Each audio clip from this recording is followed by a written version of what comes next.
আপনাদের সবাইকে অনেক অনেক স্বাগত। আজকে আমি আপনাদের সামনে আবার এক ধরনের রেসিপি নিয়ে চলে এসেছি। দেখুন, এই হচ্ছে ভাঙাল মাছ। এই ভাঙাল মাছ আর নতুন আলু দিয়ে লাল লাল করে ঝোল বানাবো। তো এখন আমি মাছটা কেটে নেব। মাছের পাখনাগুলো কেটে নিয়েছি। এবার একটা চামচ নিয়েছি, চামচের সাহায্যে আঁশগুলো তুলে নেব।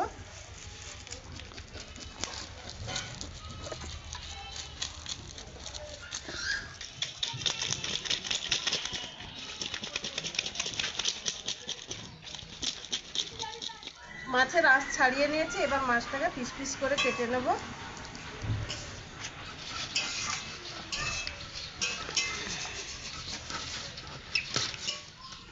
মাছ কাটা হয়ে গেছে। এবার মাছগুলো আমি পুকুর থেকে ধুয়ে আনবো। মাছের মধ্যে হলুদ লবণ দিয়ে দিয়েছি। এবার মাখিয়ে নেব। কড়ার মধ্যে মাছ দিয়ে দিয়েছি। একে একে মাছগুলো ভেজে নেব। মাছের ঝোল রান্না করার জন্য কড়ার মধ্যে দিয়ে দিয়েছি তেল, পেঁয়াজটা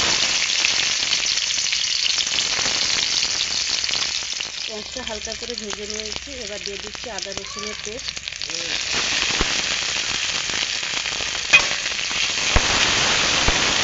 আদা রসুনের পেস্ট একটু হালকা করে ভেজে নিয়ে একটু জল দিয়ে দিয়েছি। হলুদ দিয়ে লঙ্কা গুঁড়ো দিয়ে ভালো করে মশলাটা কষিয়ে নেব। কিছুক্ষণ মশলা কষিয়ে নেওয়ার পরে এর মধ্যে দিয়ে দিচ্ছি কেটে রাখা টমেটো,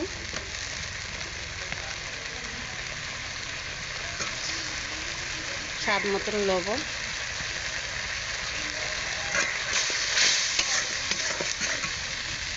মশলা কষানো হয়ে গেছে। এবার দিয়ে দিচ্ছি কেটে রাখা আলু।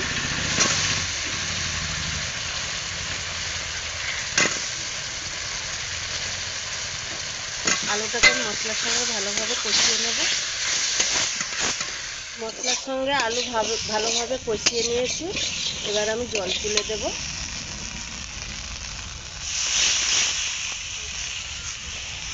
জল তুলে দিয়েছি। জল তুলে দেওয়ার পরে কিছুক্ষণ আমি রান্না করে নেব। দেখুন, কালারটাও খুব সুন্দর হয়েছে।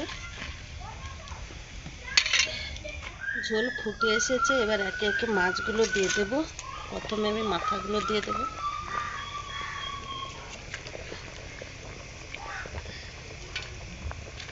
মাছ দিয়ে দিয়েছি। মাছ দিয়ে আরও কিছুক্ষণ রান্না করে নেব। মাছের ঝোল রেডি হয়ে গেছে। উপর দিয়ে দেবো ধনেপাতা।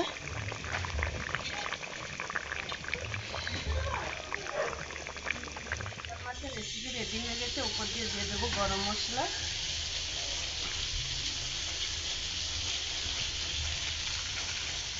আলু দিয়ে ভাঙাল মাছের রেসিপি কেমন লাগলো অবশ্যই কমেন্ট করে জানাবেন। ভালো লাগলে লাইক, কমেন্ট, শেয়ার, সাবস্ক্রাইব করে দেবেন। আজকের এই পর্যন্ত। আবার দেখা হচ্ছে নতুন রেসিপি।